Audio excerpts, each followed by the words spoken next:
निर्जल एकादशी। निर्जल एकादशी का वर्णन ब्रह्मवैवर्त पुराण में श्रील व्यासदेव और भीमसेन के संवाद में मिलता है। एक बार पांडुपुत्र भीमसेन ने अपने पितामह श्रील व्यासदेव को पूछा, हे पितामह, माता कुंती, द्रौपदी, तात युधिष्ठिर, अर्जुन, नकुल और सहदेव सभी एकादशी का व्रत करते हैं। भ्राता युधिष्ठिर भी मुझे ये व्रत करने को कहते हैं और मुझे भी ये ज्ञात है कि एकादशी को उपवास करना ये वेदों का आदेश है, पर मुझे भूख सहन नहीं होती।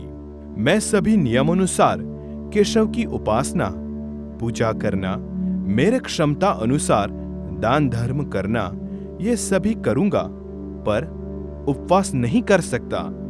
कृपा करके उपवास के बिना एकादशी व्रत कैसे करना चाहिए, इस विषय में आप बताएं। ये सब सुनकर भीमसेन को श्री वेदव्यास जी ने कहा, हे भीम, अगर नरक के स्थान पर स्वर्ग जाता है तो मास के दोनों एकादशी का पालन तुम्हें करना चाहिए, अर्थात दोनों एकादशी को अन्न ग्रहण नहीं करना चाहिए। भीमसेन ने कहा, वर्ष में आने वाली 24 एकादशी को उपवास करना मेरे लिए असंभव है। रात दिन की बात क्या, मैं तो क्षण भर भी भूखा नहीं रह सकता। भूख नाम का उदराग्नि मेरे उदर में नित्य प्रज्वलित रहती है। उसे शांत करने के लिए मुझे बहुत खाना पड़ता है। बहुत हुआ तो वर्ष में एक दिन मैं उपवास कर सकता हूं। इसलिए आप मुझे योग्य ऐसे एक व्रत के बारे में बताइए जिससे मेरा जीवन मंगलमय बन जाए। श्रील व्यासदेव जी ने कहा, हे राजन, अभी मैंने तुम्हें सभी वैदिक विधियां बताई है, परंतु कलयुग में कोई भी उसका पालन नहीं करेगा। इसलिए बहुत ही ऊंचा और सर्वहितकारक श्रेष्ठ व्रत में तुम्हें बताता हूं। ये व्रत सभी शास्त्रों का, पुराणों का सार है। जो कोई भी शुक्ल और कृष्ण पक्ष में आने वाली एकादशी का पालन करता है उसे नरक नहीं जाना पड़ता। व्यासदेव जी के कथन पर बलशाली भीमसेन भय से कांपते हुए पूछा, हे पितामह, अब मैं क्या करूं? मास के 2 दिन का उपवास करने में मैं पूर्ण असमर्थ हूं। कृपया आप मुझे ऐसा व्रत कहें जिसके पालन से मुझे सभी व्रतों का फल प्राप्त हो। उसके पश्चात श्री वेदव्यास जी ने कहा, ज्येष्ठ मास के शुक्ल पक्ष में जब सूर्य वृष अथवा मिथुन राशि में आता है, उस समय के एकादशी को निर्जल कहते हैं। इस दिन जल भी ग्रहण नहीं करना चाहिए।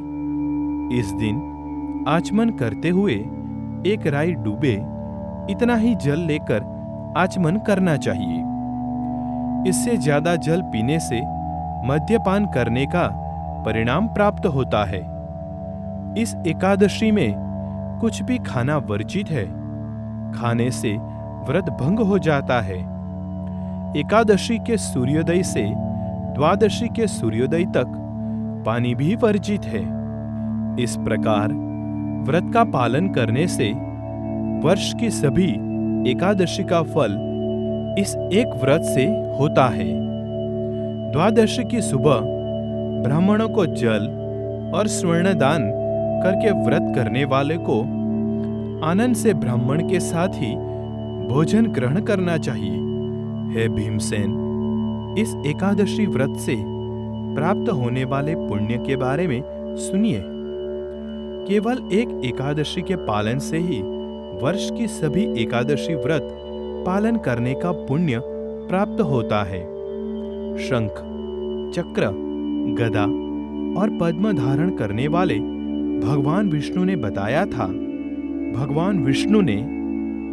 था, जो कोई भी अन्य धर्मों का त्याग करके मेरी शरण आता है और निर्जल एकादशी का पालन करता है, वो मुझे बहुत प्रिय है और वो निश्चय ही सभी पापों से मुक्ति पाता है। स्मार्त विधि नियमों का पालन करने से कोई भी कलयुग में उच्च ध्येय नहीं प्राप्त कर सकता, क्योंकि कलयुग के अनेक दोषों से वे सभी विधि नियम भी प्रदूषित होंगे। हे वायुपुत्र, किसी भी एकादशी में अन्न खाना त्याज्य है। साथ ही निर्जल एकादशी में पानी पीना भी वर्जित है। इस व्रत के पालन से सभी तीर्थ स्थान की यात्रा का फल मिलता है और मृत्यु के समय भयानक यमदूतों के स्थान पर सुंदर विष्णुदूत उस व्यक्ति को वैकुंठ ले जाएंगे। इस एकादशी का पालन करके जो कोई भी गोदान करता है वो अपने सभी पाप कर्मों से मुक्त होता है।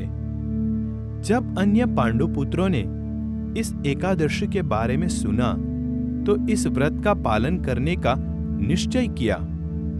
उसी समय से भीमसेन ने भी इस व्रत का पालन करना आरंभ किया।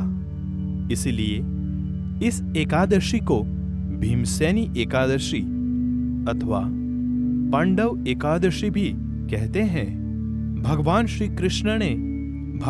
कृष्ण ने घोषणा की है, जो कोई भी इस एकादशी दिन पुण्य कर्म करता है, तीर्थ स्थान में स्नान करता है, वैदिक मंत्रों का पठन करता है और यज्ञ करता है, वो सब अक्षय हो जाता है। इस व्रत की महिमा जो कोई भी श्रवण करेगा उसे अमावस के साथ आने वाली प्रतिपदा के दिन पितरों को दिया हुआ तर्पण का फल प्राप्त होता है।